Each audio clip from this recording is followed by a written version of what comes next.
It's allergy time again. My patients have started a few weeks ago coming in with those red, itchy eyes. They're just miserable. They're getting those bags under their eyes. We call them allergic shiners, and they actually do look like you've been punched in the face sometimes. So what do you want to do for that? We're talking conservative measures you can take here before we jump to prescription eye drops or medications orally.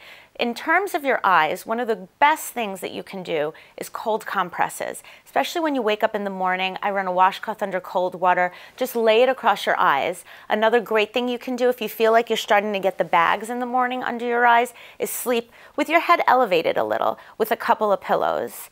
Next, we need to look at exactly why you're getting these allergies. So indoor allergies play a big part that we don't necessarily recognize. One thing you may want to consider doing is looking at your bedding. If your mattress has been a few years old, it may be time for a new one. Mattresses tend to hold on to allergens. You also want to consider encasing your bedding in allergen impermeable covers. This makes a big difference.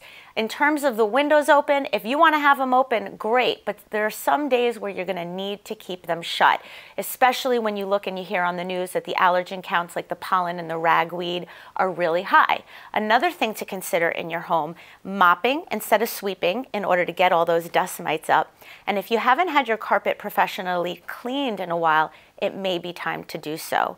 One more thought when it comes to the eyes. If you love those artificial tears because they're cooling, well, if you put them in the refrigerator, they're even more refreshing and will really help. Next, we'll talk about some medications that you may need to go to.